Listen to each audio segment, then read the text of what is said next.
All right, everybody, welcome to Judging Silicon Valley. Of course, the show where we judge Mike Judge's show about Silicon Valley. Here we are for the Season 2 premiere. I am Ryan Cronin. Of course, with me is Jeff Reitman. How are you, Jeff? Stay compressed, everybody. Okay, that's the end. We just discussed that. We'd say that at the end.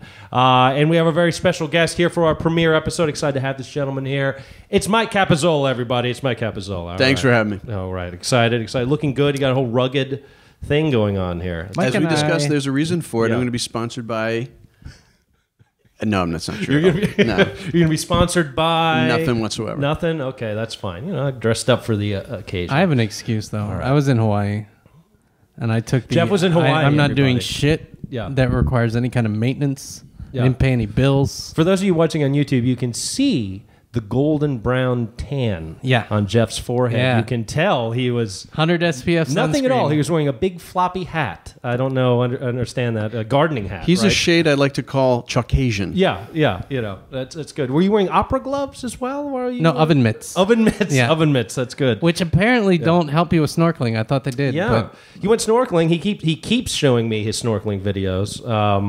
Do you want to just talk about the snorkeling videos? yeah, or so maybe in the we can just play snorkeling that in the videos, corner you right can now? see a lot of water.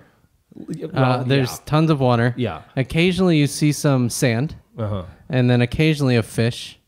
And then maybe if you listen real hard, you can hear the humpbacks.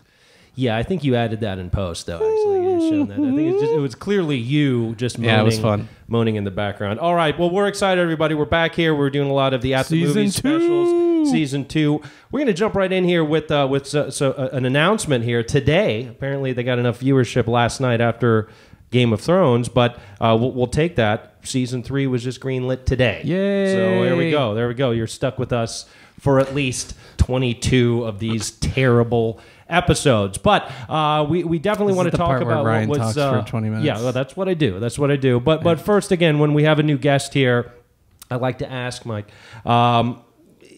for you, number one, your overall impression of the show so far, season 1, now we're into the new season. And then also, if you have anything you want to share about the real Silicon Valley, right? The living in and around the living Bay. in and around those dick bags, if you will. You're being generous. I'm being okay. All right. So it sounds like you're coming in hot. So whatever you want to share, just kind of set the tone, and then we'll do a dissect the episode, of course. But there you go. A dissectomy. Mm-hmm. I got here in 96, and I watched the .com thing come together and then evaporate, implode. I actually had a job as a .com mascot, and the company changed names when I was on the road. I was doing a PR tour. Can you share the mascot? You don't need to share the company. Yeah, you don't have to give company names unless you want to. The mascot was supposed to be a ghost because it was corporate job site hosting. It didn't really have.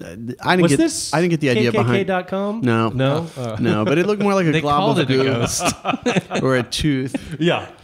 But the company changed names when I was on the road. I was trying to call someone like, "Bah, bah, bah." That number's been changed, and they couldn't tell me. Just with funding and all that hooey. Like, it's just one of those things that you like. Did I dial wrong? And it's just, oh yeah, we couldn't tell you.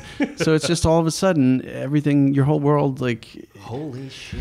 So then you saw the ghost. downturn. But now I'm so curious, what company would have a ghost as their mascot? It was supposed what are they to selling? hosting. Yeah. It was corporate job site hosting. It doesn't matter. It's just that I remember, Was it I had Ask this. Casper, it was the like that. competitor of Ask Jeeves. I remember these vehicles being on 101 or 280, wishing that I could have seen from a helicopter what it looked like. All these .com stenciled, wrapped vehicles, like a marathon of funny cars. Yeah. You'd look over and it's like puppiesbymail.com and like usedtires.org, or like whatever bullshit it was hundreds and hundreds of decaled funny cars floating up and down 101 in traffic, crawling.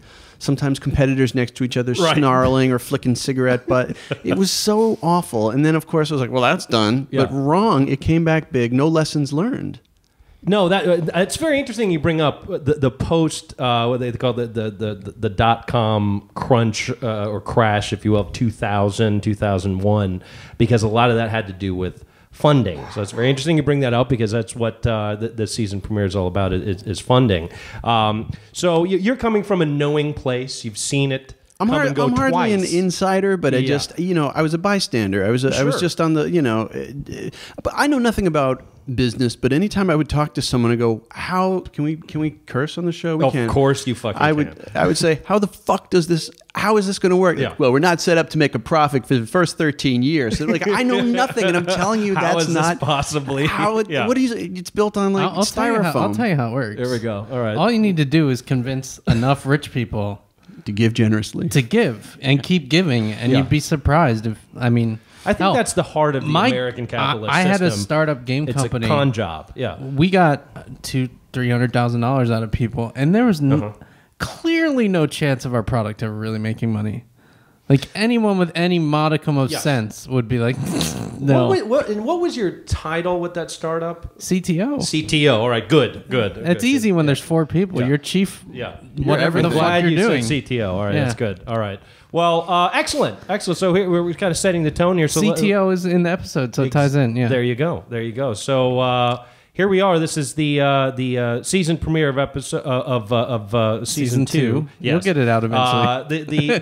The title of the episode is called Sand Hill Shuffle. Of course, that's dealing with Sand Hill Road, which is down in Menlo Park. That's where all the VC firms are. Not all. Most. A return to form. When we look back in season 1, Mike Judge only directed the first episode and the season finale. He is coming back in hot here, and he's directing this episode. You can tell when Mike Judge is behind the camera. You can feel it, and I definitely felt it this time. Can you? Yeah, I think I'm there's a asking Mike. flavor. I feel like he's with us right now. Something you mentioned, I just have to ask. It occurred to me, Sand Hill Road. At some point, shouldn't it just be like an Indian name like Sandheap Road? That was Sandheap, make a right on Maybe Sandheap Road. change. Yeah. Maybe. Overdue. Yeah. Forget Sand Hill. Exactly. Sandheap. Which also That's right. ties in the episode, the Indian theme. So There you go. So I want to Killing get in it. here, though, but Jeff, as we do, it's been a while here. I got to try and do my show recap. So and I mean, give as me all a of you time know, limit. all 6 of you who stuck with us through the At the Movies episodes, Ryan likes to do a summary, and he likes to spend about 15 minutes on the summary of the 30-minute I episode. like the sound of my own voice. That's okay. I'm going to go down to Ben and Jerry's on the corner. and I'll be right back. Get the new cronut flavor. Yeah. So we're gonna time him. Yeah. I'm not timing right now, Jeff. So you got to help me Oh, with this. no, All right. I'm watching. Okay, good. So we're gonna Ready? start when I say now. Okay. You're 2 seconds in. I just said it. You son of a bitch. All right, so season premiere. Here we go. How do we describe this? Well, of course, Pied Piper has won TechCrunch, and they do have the funding. They're Spoiler now alert. excited about. Well, that's not a spoiler alert at No, all. we're getting into the spoiler. Okay, alert. very good. Minus 5 seconds. Fuck that. All right. So basically, thematically, what's happening in this episode is this is actually the proper goodbye and farewell for the actor Christopher Evan Welch, who plays Peter Gregory. That's really what's going on here. The subplot is basically of a concern because of the fact that the Peter Gregory character does die in the Silicon Valley universe, that now they're concerned that, oh shit, we need to get funding. We could be fucked here, so we better go talk to other VCs. Basically, the episode is just about getting money. The end. That was good. That was under a minute. All right. That was Very impressive. good. Very I would good. say 45 seconds. Very good. Okay, that's good. It's not my best. The episode actually opens here at AT&T Park, where this VC firm has rented out the place to try and woo Pied Piper to basically to fund them. I just want to pause for a second, point out the Silicon Valley innovation going on. I like what's going on here. This is that's middle out. It could happen. Snack Mike stand. Capozzola's going middle out big time right now. could happen. Big time. For right those now. listening only audio, he's trying to combine He's his trying. water bottle He's and trying. microphone. Let's see what happens. Much think we're- like First. first generation Apple software. It's true. I tried to make a It's mic true. stand. Yeah. I don't have the upper body strength to hold this thing for an hour. He just fashioned an MS-DOS game like Zork. That's pretty good. What the But my question is, I have actually been to events as a guest of a guest. Yes. Let's be clear here, but where very rich companies have bought out AT&T. You don't even need to be that have rich. you been to those? Do Yeah. you know what I'm talking about? What was your kind of feel? I felt dirty personally. You know, I felt like it was almost a slavery auction. Like there was a slavery auction happening. feel, to me, like fields are sacred. The only people who should be on the field are the people who actually have a business on the field. And like, I don't mind when the little leaguers go out because that's like their dream. I want to be a baseball player and whatever. But I just feel like renting it out is kind of it's whoring it out. Douchey. Yeah, it's whoring it sort of. Yeah, it is a little. It's creepy. It's creepy, and so. Yeah, I mean, so the episode starts there, and they're trying to woo them. We were talking about this earlier, but just a quick shout out here. Stevie Post, who's a local comedian, you can see him if you don't blink. He's a waiter standing there, so he's a local comic here. So there, he made the cut. This was one he of the stole the few show. things. Forget about made the cut. He was, as far as I'm concerned, he was the only thing in that scene. Yeah. That's the thing about comedians. Just the presence is there. Well, that's my favorite is local comedian Reggie Steele as that guy who fueled up the helicopter in one of the episodes of Rescue or whatever the fuck that show was filmed here. Yeah, Sal was in one of the episodes too. Yeah. Or Corpses. Like, really, any shitty job in shows filmed locally, it's a comic.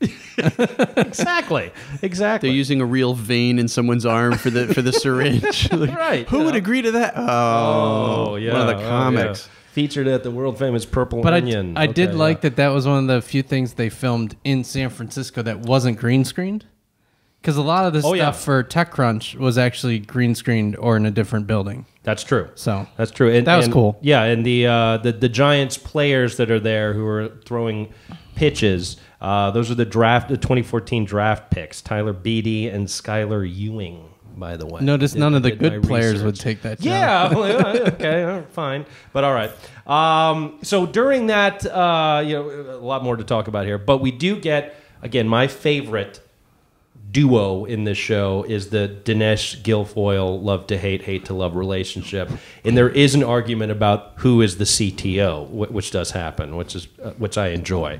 Not enough of them in this episode, but hopefully we're going to get. Yeah, that's pretty much the most you see of them. Yeah, it's not the whole show. Of them. They were used sparingly. Yeah, but again, thematically, this is all about the farewell to Christopher Evan Welch. Again, as we know. He passed away 5 episodes into season 1. He plays Peter Gregory. And so doing the research here, I know we noticed towards the end of season 1 that they were using tricks of he's on safari, he's on his private island. So I guess Alex Berg and Mike Judge, they were discussing of let's just keep this up. Where he potentially was going to have his own private submarine, and so they would get messages from the submarine. But they decided against that. All right, let's have the character die, so therefore we can actually do a tribute to the character, which is kind of cool. So at the end of the end of the episode, there is kind of the Steve Jobs. You have to thing. like inject in if you want to jump in at any time. All right, I'll jump in. What is Scottish barley? That's a really good fucking scotch. It looks like perfume or something. It's light blue, like it would smell good. I was like, wait, I would call that like an aquamarine. Yeah. It is a really good scotch. In a girl's bottle. Well, it's a Scottish barley, gift. the classic laddie. Yeah, The classic laddie. the classic laddie. You got a nice pro setup here with the bar, though, man. It's a good looking batch. Well, at some point we'll have to do a video tour Like for a people. sweep, yeah. In an off week. Sure. Yeah. What the hell? I mean, we can just go straight porn, is what I think. There's a show called Pizza and Full Porn. penetration. Anyway. Full penetration. I did like how they handled it, the death. I'm going to get back on subject. Yeah. But I really liked Are you going to get into the Monica part where she's explaining his death? Go for it. Okay, so Monica delivers the news to the boys, right? Middleditch, Richard, and Ehrlich. And it's long and drawn out. And I felt like her whole explanation of his death was sort of a tribute to him in its own way. It was a very funny, drawn out dealio. Yeah, and they're like, so that's how he died. No. He's on safari. So that's how Apparently it's because he hasn't run in a long time, and he was running away from a hippopotamus. Just kind of fades off of that's why. And a gunshot. The hippo was already gone. Their look of expectation and deflation was perfect. That's great tension building. You guys didn't even touch on the cameo by the Winklevi at AT&T Park. Yeah, Winklevoss is The Winklevi are there, and right here. Yeah. For those of you super fans, in our At the Movies episode, we discussed The Social Network, and we did talk about the Winklevoss twins, the movie. The I had to research them on the Winklepedia. The Winklepedia, that's right.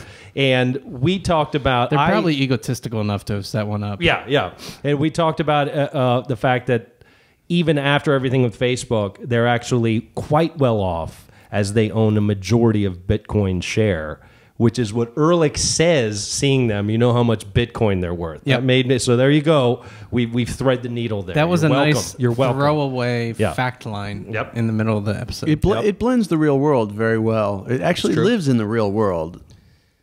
It does. It does to a degree. I like when it gets a little crazy, where... Like when Jared is in the automatic car and apparently is last season and it goes to the robotic island and apparently was in a shipping container for 3 weeks but is still alive. That's not really reality, but I do like that. I like when we go a little bizarre, 30 Rock bizarre, you know what I mean? But yeah, it does definitely live in the real world. And Peter Gregory's, pursuits that were pending, like, she's going through the files, and each one was more ridiculous than the next. That's my kind of humor. That really, I love that. But I feel like that too, like you're saying, that was an homage to that character. Yeah. In a lot of ways. It's like, that's how we bring the character back in the episode and his essence. And that's where Lori Bream, who's now taken over the company, she's giving the speech of what she discovered his investments were, as you said. That was a $30 million ostrich farm. Yeah. A case of napkins about how cranberry fungus was going to be the next cotton. And he also was invested in 3 companies that all specialized in invisibility, which I enjoy. So he was covering his bases there, hedging his bets. I appreciate that. The touch, the feel of cranberry fungus. There you go. That's priceless. So Lori Bream, right? So she's become the new... Did they actually say her last name in the episode? I don't think so. I had to look this up. Because I had to rewind to hear her first name. Yeah. She's very Asperger's. She's very like the female version of Peter Gregory. Yeah, I was going to ask. They had a chance to detour from that, but they had to put someone on some sort of spectrum. Like it was like a continuity thing, as opposed to like in MASH, where they'd get rid of one character, they'd bring in a polar opposite that would still serve as a foil. How's that for an old reference? I like that. For those of you playing at home, MASH was a sitcom developed by Larry Gelbart, ran in the 70s. I think it still holds the record for highest viewership. Probably, It's just simply because there's nothing else to watch. This character is played by an actress by the name of Susan Cryer. I find this interesting. You knew that, right? You didn't have to look. I had to look this up. But the last time we saw her, she was the character in the Seinfeld episode the Yada Yada episode. She was who George was dating. Is that actress? That's a long time ago, but that's so the work is just rolling in. I feel like that's royalty though. When you meet someone who was on Seinfeld, it's not quite like meeting a Beatle, but at the same time, it's very cool when you're like, you're on Seinfeld. Yeah. I met the Soup Nazi once. It was a very cool thing. Like the Soup Nazi. Yeah, it's a very cool thing. Yeah, no one's gonna say that about Jin Yang. Jin Yang is back. How do you feel about that? He's the one that announced the death, actually. He's back. That's right. He just says he's dead. So that's when we knew. Which I was actually surprised that happened. But Jin Yang is back. My favorite character. Another character who's back is Javid. By far. Now, Javid... Back? He is back. Was he in season 1? Yeah, and I forgot this. Javid, his company was Googly Bib, right? He was in the last episode because Dinesh and Guilfoyle were actually trying to jump ship. Oh, right. At the TechCrunch. Yep. But also, the pilot episode was Javid's party with Kid Rock. Right. Oh. All right. So now we know everything has gone south for Javid. Good on you, Ryan, for doing that research. You're welcome. You're welcome. So everything is fucked up with Javid, and this again is with the funding. Again, the whole episode's about the funding and also the tribute to Christopher Evan Welch. But he learns that he took too much funding, so therefore it's going to be hard to get. The second round of funding should always be greater. Otherwise, it's alarm bells. That is definitely a thing. Do you have any experience with that you want to share about that? I mean, even with our shitty company, it was a thing. What was your first round of funding? Do you remember that? Come on. It was friends and family stuff, right? But you give away a certain percentage of your stock for a certain amount of money. Sure. And it makes it so that you can't ask for more later because it's already too much dilution, right? Yeah. And it's a problem. I mean, as they discussed in the episode, I don't really have anything to add to it. Yeah, I was concerned. I knew the episode where it was going, and I was concerned of, oh boy, because there were some episodes in the first season where you're getting way too technical. Yeah. But I think they explained it. Mike, how did you feel about what was being explained about the funding and the Series A and all that? Were there some pieces where you're kind of like, what the fuck? You know? Yeah, I got it in context. Although I'm not a math guy. I think we established that. But you do understand that the bigger numbers were bigger than the smaller numbers. Yeah, that much I got. Like, I remember the little arrow, and bigger than the less Ehrlich than. asshole scale of the funding goes up as he's a bigger dick.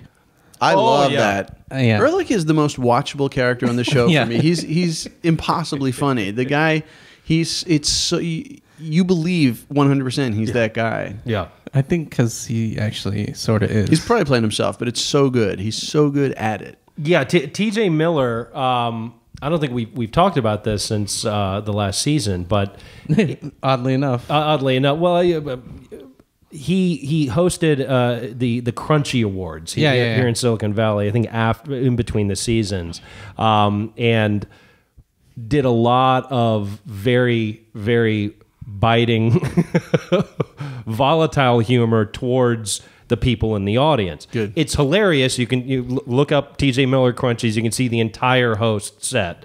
But he's basically been blacklisted by most of these companies. They'll never invite him back to host. That's and a badge of honor. I Totally. applaud that. Yeah, I do applaud that. When you piss off the right people, it is such a badge of honor. Yeah. So they have two stand-up comics on the show. Yeah. TJ Miller and Kumail Nanjiani. Nanjiani. Yep. Exactly. giving comedy a good name. Oh yeah. but you could see Ehrlich delivering that Crunchy speech. They're kind of the same person. But that's Ehrlich what I'm is saying, TJ like, Miller. Yeah. Oh yeah. That was not TJ Miller being Ehrlich for the Crunchies. That was TJ Miller doing TJ Miller at the Crunchies. Exactly. I think it's a little bit in one of them. The mustache curls up a little bit. I'm not sure. That's the only way you can tell the difference. Yeah, kind of ridiculous. Another thing I want to ask here. Oh, go ahead. I think his greatest contribution was the phrase 3-foot cocks covered in Elvis dust. Yes. If you take away nothing from do like spoiler alert, Which that is the may be- highlight. Yeah. So our old movie ratings were number of snack dicks. Nice. And you could add snack dick flaccidity. Yeah. We may have to change to 3-foot dicks covered in Elvis dust as our new movie the rating system. Yeah. Like how many Elvis dusted dicks. Patton Oswalt used the phrase Death Star balls in a I can't, I'm drawing a blank on what show it was in, but I love that. Like, you've got Death Star balls. Like, that's the best. And this comes close. I like 3-foot cocks covered in Elvis dust. That's really strong. I like that. I like one And of you. I doubt anyone wrote that. Like, that was probably an improv. Right. Yeah. You know what? It could. There's so much dick humor that comes out of Ehrlich's mouth. Yeah. Where I'm sure TJ Miller's involved, but Mike Judge is behind the camera. I'd be so. I think the majority is coming from Mike Judge, actually, because there's so many dick jokes, almost to a point of like, if you're not on board with this, it's going to offend you. Because it's a sausage fest of dick jokes. It really is. It really is. Just spewing. It's just spewing. It's a soup and cooch. Yeah. It's exactly. Yeah, Zupenkuch? I don't know. It's a Zupenkuchen. German restaurant filled with dick jokes. At least you could have pronounced it right, you fucking... Actually, that's the great thing about Speaking of cultural issues on this show... There's no correct way to say I made the Zupenkuchen. German angry. That's going to be good. Go ahead, Mike. What were you going to say? Yeah. I Zupenkuchen. I was just like, there's no correct or incorrect way to say that Yeah, word. there actually is. There's definitely an incorrect way, and Ryan nailed it. There you go. Sup and cock. Sup and cock. Yeah. There you go. I'll have the sup and caca. Other great Ehrlich lines, again, the line here is a linear correlation between how intolerable I was and the height of valuation. That's how they push up that. So we're talking about some of these lines. I like this one. One of you in this room is the least attractive person I've ever seen. I'm not going to say which one. With clear eyes. And this logo looks like a sideways vagina. I find that racist. Don't you? I like that one. There's a lot of levels. Pointing to the Indian guy. Yeah. Which ties back into the Native American Indian racism at the beginning. There you go. Which I don't know was intentional. There you go. I liked it. So I have one nerd question here, and then we'll You're not even going to touch on Richard's amazing attempt at insulting everybody in that room? It smells like a fart in here. Are you a farter? Are you a farter? I've never heard that term. Are you a farter? This is the lamest roast ever. Yeah. Pretty bad. Yeah, exactly. And Middle Ditch, by the way, streams on Twitch. I don't know if you know what Twitch is. It's people playing video games, and they usually have their webcam, and you can watch them, and they talk to people on the internet and stuff.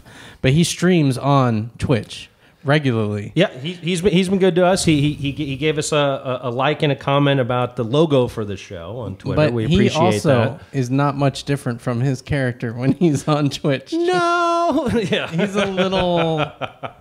And no offense, Thomas, but you probably know you're a little neurotic, a little bit. You know, sometimes casting nails it. Yeah, is what we're saying. Yeah. No, I want to bring this up here. So the character Gavin Belson brings up where again, Nucleus is still competing with Pied Piper. Hooli/Nucleus. Yeah, Nucleus is their product. Hooli's the company, the Google stand-in. And at the end, we learn that he's going to sue Pied Piper. We'll see what happens with that. That means that douchebag lawyer is back again. La Flamme. They mentioned him a couple times. La Flamme. Yeah, La Flamme. I keep mispronouncing. But Gavin Belson, the character, mentioned something that I was kind of interested about. Is he said there's a data-geddon coming. With the amount of people putting their shitty videos and all this, we're going to run out of data space. How real is that, Jeff? I wondered that too. Is that, I mean, but what's with the Google barges in the bay and the giant data centers and all that? Build more. So that means that there is a shortage if you have to build more. No, but the people are, no. Like it'll be rationed. There'll be black market data. I mean, that was a cool concept to me. But it's not going to happen. I mean, not anytime soon. Data getting. People have been predicting Moore's Law was going to stop being a thing after a while, and it still hasn't. So there's something to this, but it would mean that everyone would have to just upload all day long for the next 10 years. I think, yes. Compression and manufacturing will keep up more than demand will. But we've discussed that the compression algorithm in this show is fantasy. That can exist. Sure. But it's not with us yet. Yeah. So this show has first created a solution right. to a problem that doesn't exist, but potentially these are going to be real things. It is a problem that exists and that more data is getting created every day, but I mean, it's hyperbole, right? Speaking of data, I just noticed all my notes. I've used up everything I wrote. How long is this show? How long do we record the podcast? I'm all out of 6 hours. We do a 3-hour show as a recap here. No, we're doing good. We're doing good. I have nothing to contribute. We've covered it that I haven't seen you mention. No, you know, the only thing that remains, and this is almost like such a tangent. Bring it. I just noticed that Patton Oswalt has appeared on Veep, Shield, Parks and Rec. When will he be on this show? When will he come? He's like a spice that you can always add to the show and to class it up. When will he be on? What was I just Silicon watching Valley? where he was a professor? Oh, 22 Jump Street. Oh, really? He was brilliant in that movie. He can do no wrong. Yeah. No, I'm with you with How that. long before he's on he was on Silicon Veep, which is right after this. Yeah, I mean, does he have a beef with Which Mike I still Judge? have not seen, We should so do explore not that. spoil. It's good stuff. It's good stuff. Again, I saw 20 minutes of it before coming here for the first time. That was it. It's good stuff. My girlfriend said, "You got to watch this. Patton's in it." That was it. Yep. Veep's a great show. But we're gonna get more of him because he's the new VP's handler. But there you go. Maybe we'll do the off season. What the hell? It's actually superior writing. Sorry, guys, but yeah. Oh, come on. No, it's a different show. Okay, so here's some fun facts, and we're gonna jump in with the Scrum Masters quiz. What do you think, Aaron? Sure. This is a fun fact here. So Gavin Belson, played by an actor named Matt Ross, and Christopher Evan Welch, who's Peter Gregory, right? The characters, you can see, he gives the eulogy, and the characters have known each other since teenagers. This is a fun fact. Those two actors played brothers on NBC's Third Watch in 1999. I find that interesting. That is a fun fact. It's a fun fact. That is useless. It's a fun fact. That's now taking up space in my brain. Oh no! Data-geddon is coming. Data-geddon. The CEO of Snapchat at the end of the That was a great little. That is the CEO. That's yeah. Evan Spiegel. That was a funny moment with the two of them going at. I really thought there'd be one more coming in there. If I can just say a few words about what was just said, like he would come back to the eulogy for the express intent of rebuking or a rebuttal. Totally. Well, we're going back to T.J. Miller hosting the Crunchies, right? So one of the guests there was Elon Musk. Now, Elon Musk was in the pilot episode, so he's met him before. Yeah. Apparently, after his host gig, T.J. Miller came up to say hello, and Elon Musk turned around. That's how polite they are. He just simply turns around. Yeah. They use the guise of Asperger's. Yeah, exactly. Yeah. Bunch of assholes. You're an asshole. I know. I love you, Ryan.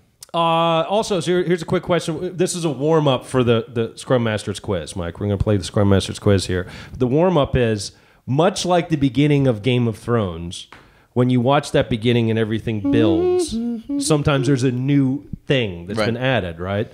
So here for Season 2, there's a new company in the Silicon Valley opening credit sequence. I didn't notice. Did you notice the new company? No. It wasn't a building. It was a balloon. It was not there in Season 1. I checked this. Guesses? Goodyear? Leading the charge of the tech revolution, Goodyear tires. It was an Uber balloon. Balloon. There you go. Kind of neat. Not Lyft. All right. They're picking sides. All right. So we're about to jump in here. Mike, we're going to play the Scrum Masters quiz. Any closing or parting thoughts about the premiere episode, Sandhill Shuffle? I'm wondering when you're going to tell people this episode was brought to you by Stern Taylor VC. There you go. We should mention that in the interest of full disclosure. The new disclosure. Oh, by the way, Peter Gregory's dead.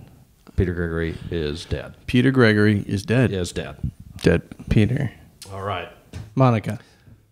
Hot. Peter Gregory is dead. Monica, hot. I'm sure it's been covered in some of the other episodes. Hot. Yeah. Just. Well, there was a lot. There was a lot of discussion. I thought it was word association. This is the quiz. Like Monica, like hot. Did I win? We didn't talk about the dick shot. Go ahead. Go ahead. We'll get on the hot and then we'll get to the dick shot. That's it. I thought it was a question. He was like, he brings up her name. So I know the answer. Yeah, I mean, she's been the only female character, and there was a lot of complaint about that. I can understand.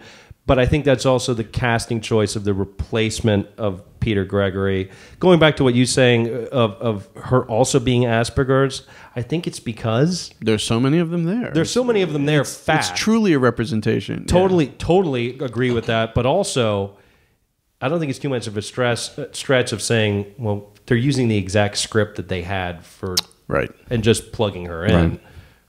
I don't know. But anyhow, that actually has calmed a lot of outcry about this being definitely a long dick joke bro thing. And the only reason she's there is for dating Richard. But I mean, also making it based in reality, I mean, that's kind of what it is. You know, there was the lawsuit last month and all that. But all right, anyhow. Yeah. Back to dicks. Yes. Speaking of dicks and Monica. How believable is it that she didn't see his dick from that angle? It was probably a very small wiener, and it was just occluded by it could be, the but hoodie. like I told Ryan before the show, I've seen wieners in a public restroom at that angle. Yeah. There's no way she didn't see that wiener. Our theory is, especially with her reaction. Yeah, our theory is it's a 10-inch. Like donkey schlong, Donkey Kong and schlong. What's going to happen here in season 2, because it's not TV, it's HBO. Right. We're going to go into some full penetration scenes. Yeah, like it's full penetration. It's like an episode. It's like an episode of Dream On, but with full penetration. Like is Alien. Where we're going with the show. There's a storage joke here. I just don't. Yeah, that's why he's so focused on lossless compression. It was compressed. Yeah. How come I couldn't see your dick? It was full compressed. Penetration scene. There's a string of dead women that Richard has killed with his dick. That he's focused now on compressing his dick. Yeah. It's going to be like 5 minutes of exposition and then like a 20-minute sex scene intercut with like black and white movies like Dream On. Snuff film footage. Sure. Okay. Yeah. All right. Okay, that just makes me Can we get some talky piano music in the background? Sure. Ding, ding, ding, ding, ding, ding, ding, ding. During Yeah. the 20-minute full Sex penetration scene, scene. That you got to compete with Game of Thrones. That's all I'm saying. Okay, so we're going to play the Scrum Masters quiz here for our season premiere episode. Jeff, you can explain the rules, and then we'll jump right in here. Ryan's going to ask you 3 questions. Your intent and goal is not to answer the questions correctly, but give the best bullshit answer, which Ryan is then going to tell you is incorrect anyway. Yeah. And The scoring is difficult. get on with your life. Don't feel bad about it. Welcome to America. It's a fun game. Ready to play? All right, here we go. Was that good summary? That's excellent. You nailed it. Okay. So, Scrum Masters quiz. Here we go. wanna Question take number first 1. You go. Let me see how it All right. works. Okay, so Jeff's going to go first. So we'll go Jeff, Mike, and then I'll give the correct answer, unless you nail it somehow. Yeah, not gonna happen. So question number 1, as we know, this episode had a lot to do with the funding, the business side, rather than the tech side. These questions are going to be more on the business side rather than tech. Normally, these are tech questions. So my question to you In air quotes. would be, what company received the largest round of funding, not necessarily Series A, but just simply venture funding, so this is pre-IPO funding, in history? IHOP? IHOP. Yeah. Really Yeah. interesting. The International House of Yeah, Pancakes a lot of people don't know this. received funding 1979. in 1979, really? IHOP had their first free pancake day at their small little store in Bloomington, Indiana. Somehow that funded... Got by investors so excited about fucking pancakes that they literally gave them $10 million for every pancake they gave away. It was that day. wow. Yeah, which was apparently only Like $1 billion. trillions of dollars. They That's a only lot give of money. away 100 or so Just pancakes. they gave away 100 pancakes Yeah. nationally. Yeah. I'm calling bullshit on this. I happen to know for a fact that it was Howard Johnson's. It was Howard Johns. Oh, see? Hojo. It's a Hojo man. I could tell by Hojo versus IHOP. I could Hojo tell versus IHOP. by the stubble. I could tell he's a Hojo man. Is that your answer? Yeah. You got to explain that shit if you're Yeah. going with it. Howard Johnson? But the amount. This sounded so made up. I figured I'd jump in there with Howard Johnson. Yeah. Well, then give your factual answer, Mr. Slick. Howard Johnson. I'm going to stay with Because mine was a Going with fact. Howard And I Johnson. thought the Johnson segues really very well out of all the dick jokes. I do. I like that. Yeah, I I like like that. keeping it There's a thematic. theme happening. Okay, so I like these. I like these answers, gentlemen. I like them. They're wrong. Now, Wait for it, even though I'm right. now, some people say that actually it was last June, 2014, June 2014. It was Uber at $1.2 billion, valuing the company at $17 billion. Prior Some to that, people say that. 2011 was Facebook at $1 billion. Here's just a fun note here. Both Uber right now is valued at $17 billion. Airbnb is valued at $8 billion.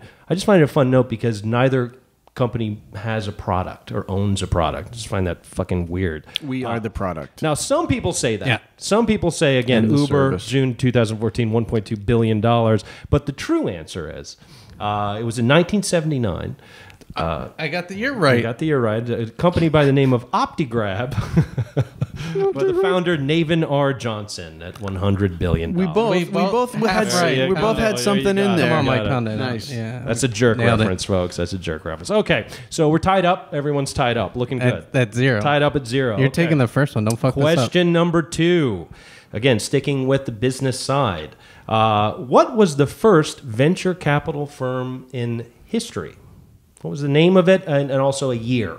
Give a bonus point for a year. I got my What was the answer. name of the first venture capital firm and what year was that? I believe. I do have to phrase it in the form of a question. What is Ventures Are Us? Ventures Are Us. Was the R backwards? It was in 1989. In 1989. Was it in a fun font? It was a fun font. It was a serif. So you go down the strip mall, there's Children's Palace, Yeah. Toys R Us, Right. and then Ventures R Us. And next to the Chuck E. Cheese. Yeah, right there, right Ventures there. Are Us. Wow. Okay. I didn't know that. Yeah. All right. A lot of people don't know that. Pretty good. Pretty good. Jeff, what do you think? Do you agree with that? I mean, no. it sounds good. It's wrong. It's it, wrong. It was 1969, 1969. and it was Okay. called Hard on Tech, and their logo was a giant dick sitting on a silicon wafer. Weird. Yeah. Okay. And they also had ejaculating dollars coming out of the Like tip. dollar signs or actual dollars? Dollars Physical dollars, Yeah. like shooting out of like the under dick. the street. Yeah. And that's what they did when you got your That's how funding. they funded. I see. And when All right. you got your funding, they would Okay. actually shoot it at you out of this dick, and then be like, "You've been hard on teched," and shoot. Weird. Are they still around? No. They actually got bought by Toys R Us, coincidentally. Odd. Yeah. Odd that a children's toy. Okay, all right. Well, okay, I like that. That sounds right. See? Well, some people I had to bring say- the dicks back into it. No, it's pretty good. You have to. After that episode. Now, some people say the first venture capital firm was American Research and Development Corporation, ARDC, in 1946. It's not It was believable. funded for the private sector for World War II vets to start companies. Prior to that, it was called Development Capital. These are wealthy families, Rockefellers, Vanderbilts. Now, some people say that. But the truth is, it was actually in 1990, a little company by the name of SkyMall that funded such fucking venture SkyMall. capitals as the life-size garden Sasquatch and the inflatable tray table pillow, which, as we know, were big deals. So, How big? all right. SkyMall. Rest in peace. When did you write these answers? Rest in Around peace. 4 o'clock? Rest in peace. It's pretty good. It's pretty good. Yeah, all right. Okay, we're still tied up here, so this is for all the marbles. All the marbles here. As I normally do with the third question here, is going to be closest to the number wins. It's kind of the Price is Right type of rule here. We talked about this earlier. The name of this episode, of course, was the Sand Hill Shuffle. This is referring to Sand Hill Road down in Menlo Park, who actually has the most venture capitals per capita. Are you going to ask on the question? Or are you just Basically, going to keep explaining the one question? road. And it's not like a big road. How many venture capitals are currently on Sand Hill Road? Venture capitals or capitalists? Venture capital firms. How many VC firms, functioning VC firms, as of today, are currently on Sand Hill Road? I'm going to Closest go win. with the real answer. Go for it. Price is Right rules. Yep. 69. Okay. I'm going to say 131. Wow. That's very high. Very high. But the answer is 41. All right. All right. But we're I going had to the go one. with, I got the one with, right. with the rule here is for Mike Capozzola being the farthest away, that means that he wins the game. Mike Capozzola Thank you. won. Hey, Mike. Scrum Master's Thanks, guys. quiz. Our rules don't make any sense. Okay. Well. You never want to be a winner. There you go. So there you go, everybody. There is our inaugural episode for Season 2. Once again, we want to thank Mike Capozzola for being our guest. Mike, for our millions of listeners and watchers on YouTube, is there anything you want to share with them? Where can they find you? Plugs, things to do of that nature. I've always wished that I could like save like passengers from an airplane disaster, and they go, "How do you feel?" Like, I just want to get back to doing my next gig at the Throckmorton Theater on the 28th, like There that you kind go. of, you know. There you go. I'm just happy everyone lived, and I can go do my big gig at the, you know. That, but Comics for Comics? yes, that is what I want to mention. Yeah. Comics for Comics at the Cartoon Art Museum, the country's only cartoon art museum. We're going to have a big event with stand-up comedians who have material about superheroes, sci-fi, werewolves, zombies, secret agents, all that Somehow I stuff. haven't been on it, but it's not a big deal. We'll work you in there. Yeah. So it's the 7th of May. It's a Thursday. 7th of May, Comics for Comics at the Which Cartoon this Art episode Museum, should San be up by Francisco, then. California. Yeah. It's cool shit. You should check it out if you are local. If you're one of the listeners in Sweden, get the fuck on a plane. Get on a plane. All right. Jeff, anything to share as a parting word here? You should check out our video, Ghost with the Most Staffing. Yeah. On the YouTube. It's there. It's there. WackyGamer.tv. Yeah, that was it took 6 months. 6 months. Yeah. We filmed 14 episodes of this podcast. It was filmed in August and it went live last month. But, you know, Casey did a great job. Great editing job. Casey Grimm, for those the old school people know about that. It could have She been did a great done by a job on 10-year-old in about 6 days. Yeah. But I'm just kidding. I love Casey, and she doesn't listen to this. that. She doesn't listen. It's fine. No, she did great. Goes for the Mosey. Check it out. It's on yeah. the YouTube channel. So again, you can follow us at Judging SV. I'm not going to tell you how to listen or watch on YouTube. Otherwise, how would you be hearing me right now? You can also follow us on Facebook. Thanks for sticking with us here, folks. We're excited for this season. We will see you, and you can hear us next week. In the meantime, stay compressed, everybody. Bye.